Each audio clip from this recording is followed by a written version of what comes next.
MGR TV நேர்கள் அனைவருக்கும் வணக்கம். நான் சுகன்யா அவங்களோட இணைகிறது. இன்னைக்கு நம்மளுடைய சிறப்பு நேர்காணல்ல இணைகிறாரு ராஜகம்பீரன் சார். அவரை ஷோக்குள்ள வெல்கம் பண்ணிடலாம். Welcome to the show sir. Sir, Vijaya வந்து பல தரப்புல இருந்து வெளுத்து வாங்கிட்டு இருக்காங்க. அந்த வகையில தாவேகாவினுடைய யாருமே எதுவுமே பேசாம இருக்கிறாங்க அப்படின்னு சொன்னாங்க. நேத்து வந்து ஆதவ அர்ஜுனா ஒரு பேட்டி அளிச்சிருந்தாரு. அது பார்த்திருப்பீங்க நீங்களும். இதுக்கு மத்தியில வந்து எனக்கு ஒரு கேள்வி. இப்போ வந்து நீங்க சொல்லியிருந்தீங்க, இப்போ விஜய் வந்து அவர் வந்து அன்ஃபிட், அரசியலுக்கே அன்ஃபிட் அப்படின்னு வந்து நீங்க சொல்லியிருந்தீங்க. அப்படி அன்ஃபிட்டா இருக்கிறவரை வந்துட்டு நிறைய அலைன்ஸ் வந்து வருது. இப்போ எடப்பாடி பழனிசாமி அவர்கள் கூட்டத்துல கூட அந்த தாவேகாவினுடைய கொடியை வச்சு அவர் வந்து வந்ததாகவும் ஒரு பிள்ளையார் சொல்லி போட்டிருக்கிறதாவும் தெரியுதா அப்படின்னு கேட்டதாகவும் ஒரு தகவல். அதை பாத்தீங்களா? தாவேகாவினுடைய கொடி வந்து அதிமுகவின் கூட்டத்திலே வந்து அசைக்கப்பட்டது, கொடி காட்டப்பட்டது என்பது ரொம்ப வினோதமானது. ஒரு கட்சியினுடைய கூட்டத்திலே வேறொரு தரப்பினுடைய கொடி அசைவது என்பது அவர்களினுடைய விருப்பத்துக்கு விரோதமாக பண்ண முடியாது. இப்போ உதாரணத்திற்கு விசிகா மாநாடு நடக்குது, பாட்டாளி மக்கள் கட்சியினுடைய கொடியை கொண்டு அசைக்க முடியுமா? கொடியாட்ட முடியுமா? அசைக்க முடியாது. கொடி அசைப்பதற்கு முன்பு அங்கே இருக்கிற ஆட்கள் வந்து விரட்டி விட்டுருவாங்க. கம்யூனிஸ்ட் கட்சியினுடைய மாநாட்டில் போய் காங்கிரஸ் கொடியை வந்து அசைக்க முடியுமா? எல்லா கட்சியும் கூடுகிற அனைத்து கட்சி கூட்டங்கள் நடந்தால் மட்டும் அந்த மாதிரி போய் கொடி அசைப்பது என்பது நடைமுறை சாத்தியம் இருக்கிறது. அதிமுகவினுடைய பொதுச் செயலாளராக இருக்கக்கூடிய எடப்பாடி பழனிசாமி சுற்றுப்பயணம் போறாரு. அவர் போற ஊர்களில் ஒரு 170 தொகுதி வரைக்கும் அவர் சுற்றுப்பயணம் மேற்கொண்டிருக்கிறார். அங்கே போய் தாவேகா கொடியை இவங்க அசைப்பாங்களாம். பிள்ளையார் சொல்லி போட்டு விட்டார்கள், இதோ கொடி அசைகிறதுன்னு ஒரு வர்ணனை சொல்லுவாராம். கொடியை அசைச்சவன் அதிமுக வந்து டிஷர்ட் போட்டிருக்கான் அப்படின்னு கண்டுபிடிச்சிட்டாங்க. இப்ப இது மட்டும் கிடையாது. நாமக்கல் மாவட்டத்தினுடைய தாவேகாவினுடைய செயலாளர் சொல்றாரு, நாங்க யாருமே போய் கொடி அசைக்கலங்க, நாங்க ஏங்க அந்த வேலையை செய்ய போறோம் அப்படின்னு அவர் சொல்றாரு. இப்ப இது அதிகாரப்பூர்வமற்ற தகவல். யாராவது வந்து தலைமையோடு தொடர்பு கொண்டு பேச்சுவார்த்தை நடத்தினார்களா? பல கேள்விகள் இருக்கிறது. அப்ப அதிகாரப்பூர்வமற்ற ஒரு தகவலை வந்து எதுக்காக உசுப்பேத்தி விடுறது தானே அது. தாவேகா நம்ம கூட வந்துருச்சு அப்படின்னு அதிமுக தொண்டர்களை உசுப்பேத்துறது, தாவேகா தொண்டர்களை வந்து அதிமுக நமக்கு சப்போர்ட்டா இருக்கு அப்படின்னு இவங்களை கொஞ்சம் உற்சாகப்படுத்துறது என்று ஒரு டிராமா நடக்குதுக்குள்ள. இது வந்து அன்அபிஷியலா இருந்தா கூட அபிஷியலா ஒரு விஷயம் நடந்துச்சு. என்னன்னா, அந்த கரூர் துயர சம்பவத்துல வந்து பாத்தீங்க அப்படின்னா, விஜய கால் பண்ணி ராகுல் காந்தி வந்து பேசினதா ஒரு தகவல் அது அபிஷியலாவே இருந்துச்சு இல்லையா? சோ அதுல வந்து ஃபியூச்சர்ல வந்து காங்கிரஸோட இணையறதுக்கான வாய்ப்புகள் இருக்கு, அதிகமாக இருக்கு அப்படிங்கிற மாதிரி ஒரு பேச்சு. ராகுல் காந்தியை ஏற்கனவே விஜய் சந்தித்திருக்கிறார். 2019 காலகட்டங்களில் கூட அவர் சந்தித்திருக்கிறார். அதனால அவர் வந்து ஒரு துயர சம்பவம் நடந்துருச்சு, அவருடைய கட்சியினுடைய கூட்டத்தில் நெரிசல் மரணம் ஏற்பட்டு 41 பேர் உயிர் பலி ஆயிருக்காங்க என்று ஆறுதல் சொல்வதுகிற விதமாக ராகுல் காந்தி ஒரு மரியாதை நிமித்தமாக அரசியல் பண்பாட்டின் அடிப்படையில் அவர் பேசுறார். ராகுல் காந்தி அவரோடு உரையாடினார் என்பதனாலேயே கூட்டணி மாறப்போகிறது, காங்கிரஸ் கட்சிக்காரங்க பூராமே போய் தாவேகாவை ஆதரிக்க போறாங்க என்று சொல்வது ஒரு கற்பனையானது. இப்ப நான் இன்னொன்று சொல்றேன், நாடாளுமன்றத்துல எதிர்கட்சிக்காரர்களோடு உரையாடுவாங்களா இல்லையா? நல்லா விசாரிப்பாங்களா இல்லையா? சோனியா காந்தியை பார்த்து பாஜக காரர்கள் கூட வணக்கம் செலுத்துவாங்க, நல்லா இருக்கீங்களான்னு கேட்பாங்க. அப்ப ரெண்டு பாஜகவும் காங்கிரஸ் இணைய போதா? அப்படி எல்லாம் அதுக்கு அர்த்தம். அது ஒரு பண்பாட்டு நடவடிக்கை. முன்னாடிலாம் வந்து அதிமுக காரர்களும் திமுக காரர்களும் இதை சொந்த எதிரிகளை போல இருந்தாங்க. இப்ப அப்படி இல்லை, பேசிக்கொள்ளக்கூடிய ஒரு சூழ்நிலை அரசியல்ல ஒரு முதிர்ச்சி வந்திருக்கிறார். வடநாட்டிலே அப்படி ஒரு கலாச்சாரம் வந்து இயல்பாகவே இருக்காது. கருத்து முரண்பாடு வேறு, தனிமனித அன்பு பாராட்டுவது என்பது வேறு. அதனால எதிரெதிர் துருவங்களாக அரசியலிலே இருக்கிறவர்கள் தனிப்பட்ட முறையிலே நலம் விசாரித்துக் கொள்வது, துக்கம் விசாரித்துக் கொள்வது, திருமணம் போன்ற நிகழ்வுகளில் பங்கேற்பது அப்படிங்கிறதுலாம் ஒரு பொதுவான நிகழ்வாக தான் பார்க்கப்பட வேண்டும். ஏன்னா இந்தியா கூட்டணியினுடைய முகமாக திமுக இருக்கிறது. திமுக வந்து காங்கிரஸ் கூட்டணிக்கு வந்து ஒரு பெரிய ஒரு வலுவான சக்தியாக இருக்கிறது தமிழ்நாட்டில். அப்ப நிரூபிக்கப்பட்ட அரசியல் கட்சியாக இருக்கக்கூடிய, வாக்கு வங்கி இருக்கக்கூடிய அரசியல் கட்சியாக இருக்கக்கூடிய திமுகவை விட்டுட்டு எத்தனை % ஓட்டு இருக்குன்னு தெரியல, ஜெயிப்பாங்களா ஜெயிக்க மாட்டாங்களான்னு தெரியலங்கிற மாதிரியான ஒரு சூழல்ல இருக்கக்கூடிய தாவேகா வந்து இன்னும் பரிசோதிக்கப்படாத இடத்துல இருக்கு. இன்னும் ஒரு எலெக்ஷனை கூட அவங்க சந்திக்கல. போன நாடாளுமன்ற தேர்தலில் கூட அவங்க யாருக்குமே ஆதரவு தெரிவிக்கல, எதிர்ப்பும் தெரிவிக்கல. இப்ப அரசியல் நிலைப்பாடு என்பது இப்பதான் இந்த தேர்தல் தான் அவங்களுக்கு முதல் தேர்தல். அதனால உறுதி செய்யப்படாத, அதாவது இப்ப நம்ம வந்து ஒரு மெட்ரோ வாகனம் இருக்கு, புதுசா ஒரு பாதை வந்து பாலம் திறக்கிறாங்க, புதிய பாதையில பயணிக்குது, பூந்தமல்லி வரைக்கும் ஒரு மெட்ரோ போகுதுங்க வடபழனியில இருந்து அப்படின்னா, பரிசோதிச்சு பாக்குறாங்களா இல்லையா? பரிசோதிக்கப்பட்டதுல வண்டியில ஏத்துவாங்களா இல்ல சும்மா வண்டியில ஏத்துவாங்களா? பரிசோதிச்சு வண்டியில ஏத்தும் போதே ஆக்சிடென்ட் ஆகுது சில நேரம். அப்ப எல்லாவற்றையும் பாதுகாப்பு உறுதி செய்யாம ஒரு பயணத்தை ஏற்படுத்த முடியாது என்பதை போல, ஏறத்தாழ இப்ப நம்ம வண்டியில ஏறுறோம், பிரேக் பிடிக்குமா பிடிக்காதான்னு தெரியாத ஒரு வண்டியில போவோமா நம்ம? போக மாட்டோம். நான் வண்டி கண்டிஷனா இருக்கு அப்படின்னா தான் நம்ம வண்டியில போறோம். அது மாதிரி தான் ஏற்கனவே திமுகவோடும் காங்கிரஸும் வந்து ஒரு உறுதி செய்யப்பட்ட கூட்டணியாக இருக்கிறது, வெற்றி கூட்டணியாக இருக்கிறது. அந்த கூட்டணியை விட்டுட்டு வெற்றி பெறுவோம் என்று நம்புகிற கூட்டணிக்கு எதுக்கு போகணும்? ஒரு கேள்வி இருக்குல்ல. அரசியல் அனுபவம் இல்லாதவரா வந்து விக்கிரவாண்டி தொகுதியில எனக்கு வந்து அதிகமான கூட்டணி வந்து வேணும், ஆட்சி அதிகாரம் எனக்கு வேணும்னு வந்து விஜய் தான் கேட்டாரு. விஜயை தொடர்ந்து தான் வந்து KS அழகிரி முன்னாள் காங்கிரஸ் கமிட்டி தலைவர் அவரும் வந்து ஒரு இது கேட்டிருந்தாரு. மாணிக்கம் தாக்கூர் அவர்களும் வந்து கேட்டிருந்தாங்க இல்லையா? சோ அவரை பார்த்துதானே வந்து மத்த கட்சிகளும் கட்சி தலைவர்களும் வந்து கேட்கறாங்க அப்படிங்கிற மாதிரி ஒரு கேள்வி. நான் விக்கிரவாண்டி மாநாடு நடந்து ஏறத்தாழ 1.5 வருஷம் ஆச்சு. அந்த மாநாட்டில் கூட்டணி ஆட்சிக்கு தயார்னு விஜய் சொன்னார்ல, யாராவது எந்த கட்சியாவது போயிருக்கா? தமிழ்நாட்டில் எத்தனை கட்சி இருக்கு? இப்ப கேக்குறாங்களே சார், ADMK கூட கேட்டுட்டு இருக்க. முஸ்தபான்னு ஒருத்தர், ஒரு தனி நபர், சின்ன லெட்டர் பேட் கட்சி மாதிரி வச்சிருக்காரு. அவர் ஒருத்தர் தான் இங்க போனார்.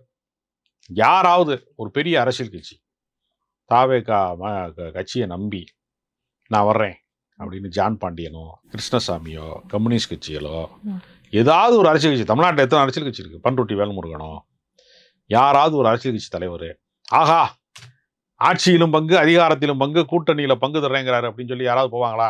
இப்போ உங்க வீட்டில் எனக்கு வந்து விருந்து கூப்பிடுறீங்க, சாப்பாடு போடுவீங்கன்னா தான் நான் வருவேன். உங்க வீட்டில் சோறே ஆக்க மாட்டீங்க, விருந்துக்கு வாங்கினா நான் எப்படி போவேன்? பந்தி பரிமாறுகிற இடத்துல தானே நம்ம போய் உட்கார முடியும். சில ஹோட்டல்ல வந்து 3 மணிக்கு மேல எல்லா சேரையும் கவுத்தி வச்சிருப்பாங்க, பாத்திருக்கீங்களா? ஆள் வரக்கூடாதுன்னு. முடிஞ்சிருச்சு க்ளோஸ் அப்படிங்கிறத ஒவ்வொருத்தருக்காக கூப்பிட்டு சொல்ல முடியாங்கிறதுக்காக வாசல்ல நுழையும் போதே டேபிள் மேல சேரை எடுத்து கவுத்தி வச்சிருப்பான். நீ ஆட்சியில இருக்கிறவன் வந்து ஆட்சியில பங்கு தந்தா பரவாயில்ல, அதிகாரத்துல இருக்கிறவன் அதிகாரத்திலே பங்கு தருகிறேன் என்று சொன்னால் பரவாயில்ல. அதிமுக சொல்லுமா ஆட்சியில் பங்கு அதிகாரத்தில் பங்குன்னு? செல்லூர் ராஜ் சொல்றாரு, அந்த சோழியை வச்சுக்கிற கூடாது, எங்க கட்சி நாங்க தான் ஆளுவோம் சொல்றாங்களா இல்லையா? எடப்பாடி பழனிசாமி கூட அதிமுக தனித்த மெஜாரிட்டி வரும், அமித்ஷா கிடக்குறாரு அப்படின்னு நேரடியா சொல்லாம நாங்க தான் தனித்து வருவோம் அப்படித்தானே சொல்றாரு. சாடமலையா சொல்றாரு, நேரடியா சொல்றதுக்கு அவருக்கு தைரியம் பத்தல. அப்ப திமுக என்னைக்கா சொல்லியிருக்கா ஆட்சியில் பங்கு அதிகாரத்தில் பங்குன்னு? திமுக இருக்கிறவன்லாம் வந்து வேற ஆளுக்கு பங்கு கொடுக்கறக்கா கட்சி நடத்திட்டு இருக்கான். இப்ப கூட்டணிக்கு கூப்பிடல அப்படின்னு வச்சுக்கலாம். ராகுல் காந்தி கூட்டணிக்காக கூப்பிடல, ஒரு பெருந்தன்மையா வந்து ஒரு அரசியல் ரீதியா ஒரு பண்பாட்டு ரீதியா விசாரிக்கிறாருன்னே வச்சுக்கலாம். இதை வந்து அமித்ஷா பண்ணலையே. அமித்ஷா தானே உதவி பண்ணிட்டு இருக்காங்க. இப்ப பாஜக தானே வழக்கு போடுறதுல எல்லாம் சுப்ரீம் கோர்ட்ல போய் அவருக்கு சப்போர்ட் பண்ணி அவர் CBIக்கு மாத்துறதுக்கெல்லாம் ஹெல்ப் பண்றதுக்கான வக்கீல்லாம் அனுப்பி ஆதவரிச்சு நான் யாரை பார்க்க போனாரு? பிஜேபி காரங்களை பார்க்க தானே போயிருக்காரு. அதனால அந்த செட்டிங் பண்ணி கையெழுத்துலாம் வாங்கிட்டு போயிருக்காங்கல்ல ஏமாத்தி. அரசு வேலை வாங்கி தர்றேன்னு சொல்லி பாதிக்கப்பட்ட பெற்றோர்கிட்ட வந்து கையெழுத்து வாங்கி கொடுத்து அது கோர்ட்டில் வந்து எங்களுக்கு CBI விசாரணை வேணுங்கிற மனு போடுறதுக்கு பாதிக்கப்பட்டவங்ககிட்ட கையெழுத்து வாங்கியிருக்காங்க மாற்றி. அப்போ முழுக்க CBI விசாரணைன்னு யாருடைய கண்ட்ரோலில் இருக்கும்? ஸ்டாலின் மேலே நம்பிக்கை இல்லாமல் தான் மாநில அரசு விசாரிக்க கூடாதுங்கிறிய, SIT விசாரிக்க கூடாது, மாநில அரசு வந்து நாங்கள் CBI விசாரணையும் கோரலையே அவரு. யாரு? விஜய் இல்லையே, CBIக்கு வந்து மனு போட்டிருக்காங்க. CBI விசாரணை வேணுங்கிறது தான் தாவேகாவோட நிலைப்பாடு. அதுக்காக தானே ஆதவர்ஜன் அவ்வளோ தூரம் ரிஸ்க் எடுத்து போயிட்டு வந்தார் டெல்லிக்கு. CBI விசாரணை வேணும் தான் அவங்க சொல்கிறாங்க. CBI விசாரணை தேவையில்லைன்னு எப்போ சொன்னார்? திருப்போணம் இளைஞர் அஜித்குமார் என்கிற காவலாளி கொல்லப்பட்ட போது தான் CBI வேணான்னாரு. இப்போ என்ன நினைக்கிறாருன்னா எனக்கு CBI வேணுங்கிறாரு. ஏன்னா மாநில அரசு வந்து மிக விரைவாக விசாரித்து 3 மாதத்துக்குள்ள அறிக்கையை தாக்கல் பண்ணிட்டா தேர்தலுக்குள்ள ஒரு முகத்திரை கிழிந்து விடுங்கிறக்காக அச்சப்படுறாரு.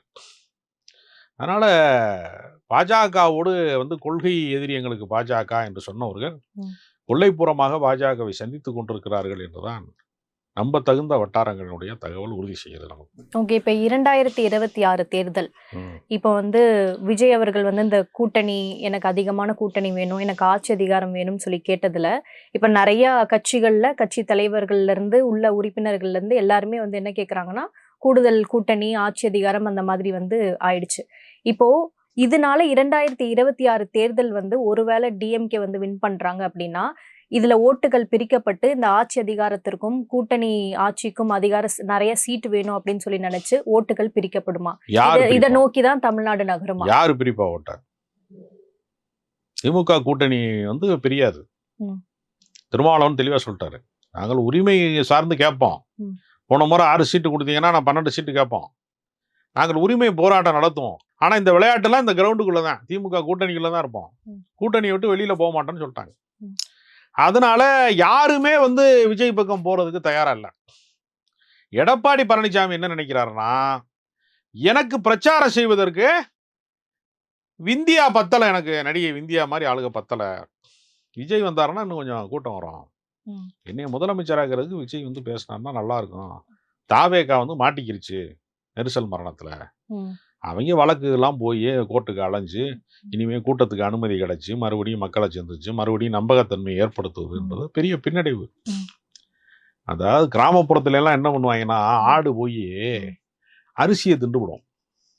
ஆடு அரிசியை திண்டா அதுக்கு சீரணமாகாது, உள்ள போய் குரல் வலையில சிக்கிக்கிறோம். அது உடனே கிராமத்துக்காரங்க என்ன பண்ணுவாங்கன்னா, ஆடை காப்பாற்ற முயற்சி பண்ண மாட்டான், ஆடை அறுத்துருவாங்க டக்குன்னு. ஆடு செத்து போச்சுன்னா கறி விற்பனைக்கு போகாது, செத்தாட்டு கறியை விற்க முடியாது. அதனால உயிருக்கு போராடுகிற ஆட்டை குரவலையில கத்தியை வச்சு சரக்குன்னு அறுத்து விட்டோம்னா, தோலை உரிச்சிட்டோம்னா கறி ஆயிரும். அது மாதிரி தாவேகா தத்தளிக்கிற இந்த நேரத்தை பார்த்து, மோசமான கண்டிஷனை பார்த்து வாழ்ந்துகிட்ட ஜமீன்தார் மாதிரி ஆயிட்டாங்க. நீ போனி ஆகாது இந்த கட்சி. இவங்க கோர்ட்டுக்கு போறதுக்கு டைம் சரியா போயிடும், போலீஸ் அனுமதி கிடைக்காது. அதனால இந்த வீர சவால் விடுறதுலாம் இருக்குல்ல, சிஎம் சார் அப்படின்லாம் சவால் விட்டார்ல, இப்போ அந்த சவால்லாம் விட முடியாது. அதனால சட்டையை பிடிச்சி தூக்கிட்டு போயிடுவாங்க வழக்கில் அப்படிங்கிற அச்சத்தில் இருக்கிறதுனால இவங்கள இந்த நேரம் பார்த்து அதிமுக எடப்பாடி பழனிசாமி வந்து நான் இருக்கேன் என் கூட வா என்று ஒரு மறைமுக அழைப்பு விடுறதுக்காகத்தான். அப்ப அது உண்மைதான், நீங்க சொல்ற மாதிரி மறைமுக அழைப்பு உண்மைதான். மறைமுக அழைப்பு உண்மைதான். வந்து செட்டிங் பண்ணி தான் அன்ஃபிட்டா இருக்கும்போது ஏன் மறைமுக அழைப்பு எல்லாம் வரணும்? அதாவது அரசியல்ல யோக்கியம் மட்டும்தான் ஓட்டு இருக்கு அப்படின்னு சொல்ல முடியாது. நல்லா வந்து பல்லு தேய்ச்சி குளிக்கிறவனுக்கு மட்டும்தான் ஓட்டு, படித்தவனுக்கு தான் ஓட்டு, இப்போ வந்து ஒரு காலத்தில் சொத்து இருக்கிறவனுக்கு பட்டதாரிக்கு தான் ஓட்டு, சொத்து வச்சிருக்கிறவனுக்கு தான் ஓட்டு, படித்தவனுக்கு தான் ஓட்டு, அப்படிலாம் ஒரு காலத்தில் இருந்துச்சு. பட்டதாரிக்கும் பட்டாதாரிக்கும் தான் ஓட்டு அப்படிலாம் இருந்துச்சு.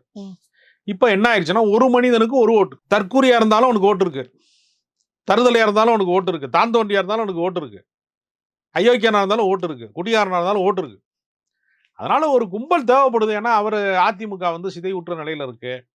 பிளவு அரசியலின் காரணமாக அதிமுக ஓபிஎஸ் அணின்னு ஒன்று போயிடுச்சு, டிடிவி அணின்னு ஒன்று போயிடுச்சு, சசிகலா அம்மையார் தனியாக கடந்து அவங்க ஒரு தியாக தலைவி, நான் தான் பொதுச் செயலாளர்னு அவங்களா சொல்லிக்கிட்டே தெரியுறாங்க.